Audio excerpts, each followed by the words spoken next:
What's good, y'all? D Curry here, and today we're going to be doing a story time.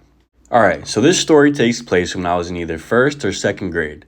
I'm not sure which one, but I was probably 7 or 8 years old. Now at the time, I lived with my mom and her boyfriend in Lakeville. It was right on Bedford Street. Those of you from Lakeville may know the area, or the people I used to take the bus with might remember the house, because around this time is when I started going to Lakeville schools. Now there was a neighbor that I became friends with. I'm not going to mention his name since we stopped being friends after I moved to Middleborough a year later, so we're just going to call him Neighbor. Now me and Neighbor would always hang out after school and got up to all types of trouble, but I'm going to save some of the things that we did for future story times, like throwing rocks at passing cars and hiding from the police in a trailer, or the time we got into a fist fight during a rainy night in his backyard.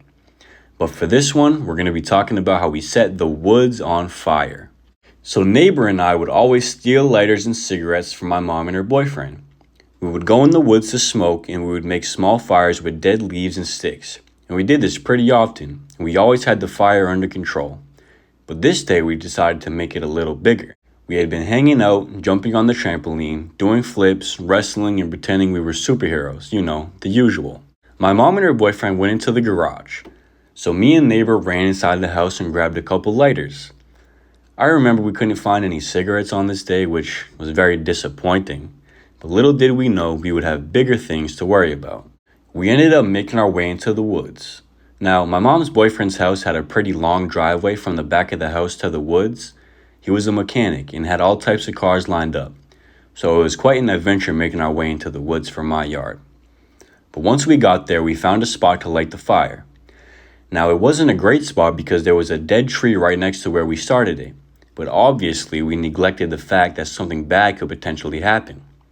We had lit a small fire, talked, messed around, and eventually decided to make it bigger.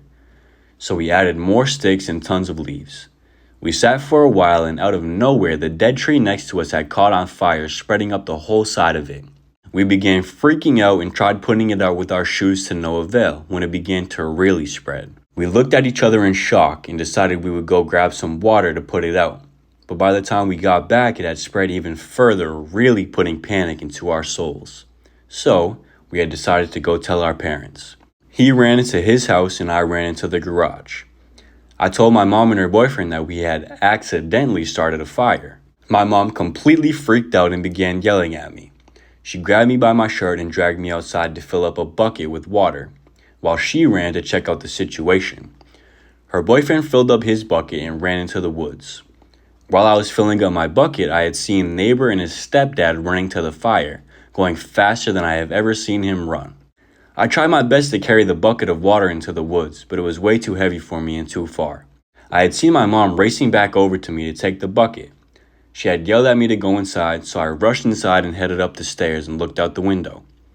I watched them run back and forth from the woods with buckets of water, and they eventually had to use bags of sand that my mom's boyfriend had to put out the fire. It probably took around 20 minutes to put it out completely.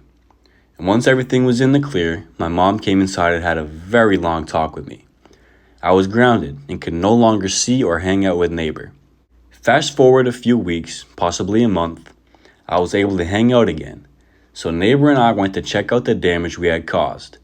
We returned to the woods to see the whole area burnt. We were surprised they didn't have to call the fire department, and we decided to never make fires in the woods ever again. Alright guys, so that pretty much sums up the whole fire incident. Make sure you guys like and subscribe for more story times and content in general.